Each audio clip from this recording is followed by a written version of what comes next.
Okay, children, so I welcome you to the continuation class, and we had found out the relation between small g on the moon and the g on the earth. Okay, now we move on to another fresh topic, and that is free fall. What do you mean by the term free fall? Something falling freely. And on the surface of the earth, we say that the objects fall freely towards the earth because the force of attraction, the force of gravity pulls it down towards the earth, and they fall freely, okay, under the force of gravity, of course. And that type of motion is a one dimensional motion because it is under the pulling of the object under the force of gravity. Now here you can see I have drawn two diagrams. I want you to understand this because this will be used while solving the numerical problems. Okay, now what have I shown in the first diagram? You can see that the object is falling from a height. Let the height be h, right? Now the object is at rest at a height h. So u will be 0. U is initial velocity. And when it falls towards the earth, the value of g is positive. Why? Because it is pulled by the earth downwards. And v, that is the final velocity, will have a value. Right? Now, we know what are the different equations of motion. We have done this before. V is equal to u plus, in this case, it will be v is equal to u plus gt. Because u is 0, so the equation becomes v is equal to gt for a body falling towards gravity. Then the second equation of motion is s is equal to ut plus half gt square. Here the value of u is 0, so this term becomes completely 0 and we get h. Why h? Because s is the height, distance. So h is equal to half gt square. Okay, this is how the formula changes because the value of u is 0. Look at the third formula, v square is equal to u square plus 2gh. Here u is 0. Okay, so and therefore the formula becomes v square is 2gh. So you have to remember these three formulae which will be used in the numerical problems. Secondly, you can see that now the object is thrown upwards. Now when the object is thrown upwards, it is moving against the force of gravity. So the value of g will be negative, right? And because it is thrown up with a velocity, so u, that is the initial velocity, will have a value. And when it reaches on the top, it just stops for a little time, because it comes, when the body moves up, it just stops for a few milliseconds, and therefore the value of v is considered to be 0. Now in this case, what would be the equation of motions? It would be v is equal to u plus gt. Because g is negative, it will become v is equal to u minus gt. In the second case, it will be s is equal to ut plus half gt square, which would become h is equal to ut minus half gt square because the value of g is negative. Similarly, the third equation of motion will become v square is equal to u square minus 2gh. Okay, so you have to remember these three formulae. In both the cases, they are different. In the first case, when the body is falling towards the ground or the earth, and in the second case, when it is moving against the force of gravity. Okay, children? Right. Now, this is the last topic which we have to discuss for today, and that is what is the difference between these two quantities, mass and weight? We all know that mass is denoted by small m and weight is denoted by capital W. Now, if you must have studied about them before also, but now we are considering it in detail. If you look at mass, it is the quantity of matter contained in a body.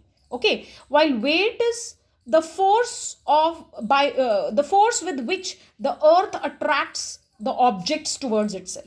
So therefore, remember children that mass is a scalar quantity while weight is a vector quantity. And on the other hand, you see that the unit for mass is kg while the SI unit for weight is Newton. Okay, because it is the force of gravity with which the earth pulls the object. That is the weight. So its SI unit is Newton and its SI unit is kg.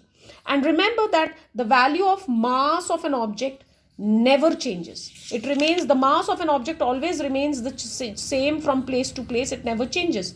While the weight differs from place to place because W is equal to mg is the formula for weight. we know that the value of G would differ from place to place. So therefore the value, and also when you go to the moon, the value of G is 1/6 of the that of the value of on the earth. So therefore the weight of the object will change from place to place, but because mass is only quantity of matter, so therefore its value will remain constant and never change. So you should know the difference between these two quantities, that is mass and weight of the object. Okay children. And finally, we have the units. We have already discussed what are the SI and the CGS units of force. Absolute units, these are known as the absolute units of force. We have SI unit of force, that is Newton. We have the CGS unit of force, that is Dyne. These are known as the absolute SI units and CGS units of force. And how are they related, children? 1 Newton is 10 to power 5 Dyne. You should know them very well. Normally we use these units. Okay, but then there are some other units also for force, and they are known as the gravitational units of force. Let us look at what are the gravitational units of force. If you look at the SI gravitational unit of force, it is kgf.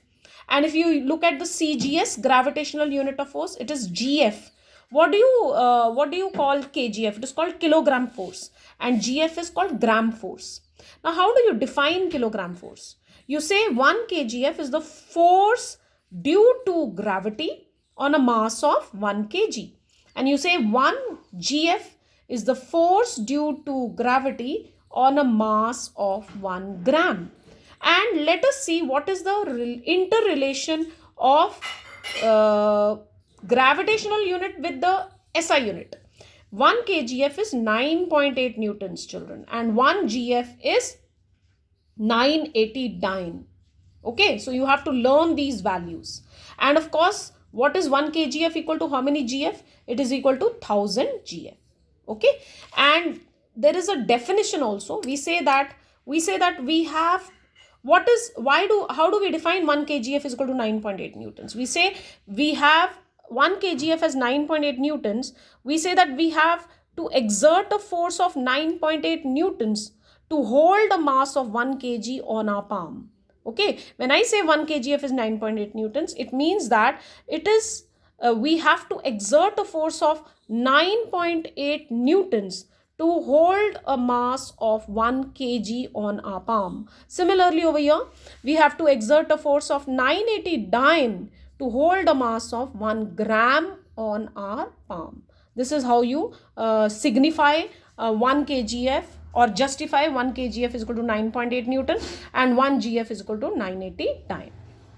Okay children, now with this I end the chapter, that is Newton's laws. Okay, I have finished this chapter with, which I had started, the laws of motion. Okay, and this also finishes our syllabus in physics for class 9.